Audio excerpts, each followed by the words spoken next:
All right, let's jump right in. I want you to forget everything you think you know about warfare. The conflicts of the future, they won't be fought with tanks and trenches. We're talking about a completely new kind of global power struggle. And by the year 2040, the military map of the world is going to look totally different. Right, because the next war will be fought with weapons you can't even see, moving at unbelievable speeds. It'll be fought with satellites that can blind a whole country in an instant, and with armies of code that can cripple a nation's power grid before a single soldier even puts on their boots. And right now, three superpowers, the United States, China, and Russia, are locked in a frantic race to master these new weapons.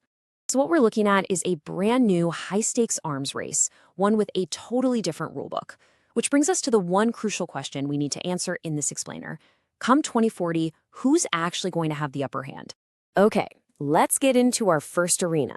And this is the weapon that is literally giving generals nightmares: hypersonic missiles.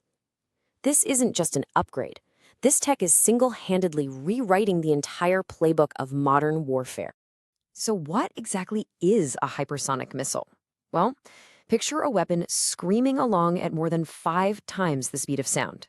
But here's the terrifying part. Unlike a normal missile that flies in a predictable arc, like a long throw, this thing maneuvers. It can dip, it can swerve, it can dodge, making it a complete nightmare for pretty much any defense system we have today. And this really lays it all out. A traditional ballistic missile is just physics. You can track it, you can calculate its path, and you can try to shoot it down. But a hypersonic missile, its ability to just change course whenever it wants, makes decades of missile defense technology, well, almost useless. You just can't hit what you can't predict. And just to give you a sense of the mind-boggling speed we're talking about, Russia's Avangard system is said to hit Mach 27. To put that in perspective, that's fast enough to get from New York to London in under 20 minutes. It's basically instantaneous on a global scale. So who's ahead in this race? Well, it's pretty interesting. Russia actually got there first. They already have a weapon deployed. The US was kind of caught flat-footed and is now scrambling to catch up. But the real story here, the thing that really has Western strategists worried, is China.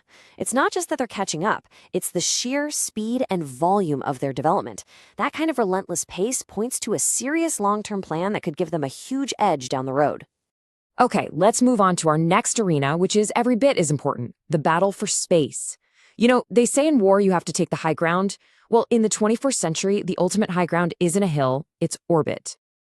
And this really says it all. Modern militaries depend completely on satellites. I mean, for everything.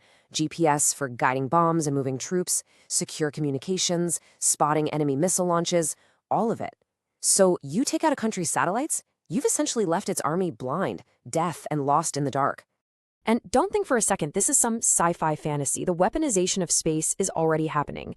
China has shown, more than once, that it can shoot down satellites with missiles. And that's exactly why the US created the Space Force, to figure out how to defend these critical assets. The chilling reality is that the next big war might not start with an explosion on the ground, but with a silent flash hundreds of miles above our heads. So what's the score in space? For now, the US is the leader. It has the biggest and most advanced satellite network. But China is closing that gap at an astonishing pace.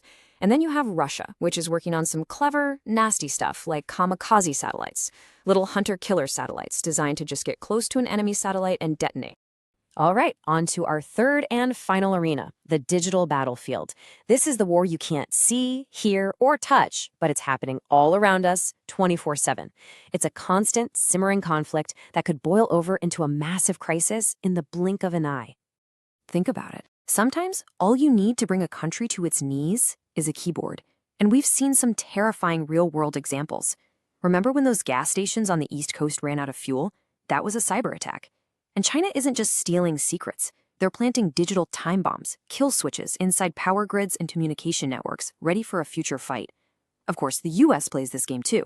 The famous Stuxnet malware is believed to have physically destroyed nuclear equipment in Iran, all with just lines of code. So who's winning the cyber war? Well, it's messy. All 3 countries are incredibly powerful. But here's the wild part, the great irony of the digital age. The United States, which has the most advanced cyber attack capabilities, is also the most fragile. Why? Because its entire society is the most connected, making it a giant, easy-to-hit target. In this arena, Your greatest strength is also your biggest weakness. Okay, hypersonics, space, and cyber. We've looked at the three big battlegrounds of the future. So let's bring it all home and figure out what this means for 2040. And so we come back to that central question. When the dust settles, who's going to be on top? Is it America, China, or Russia?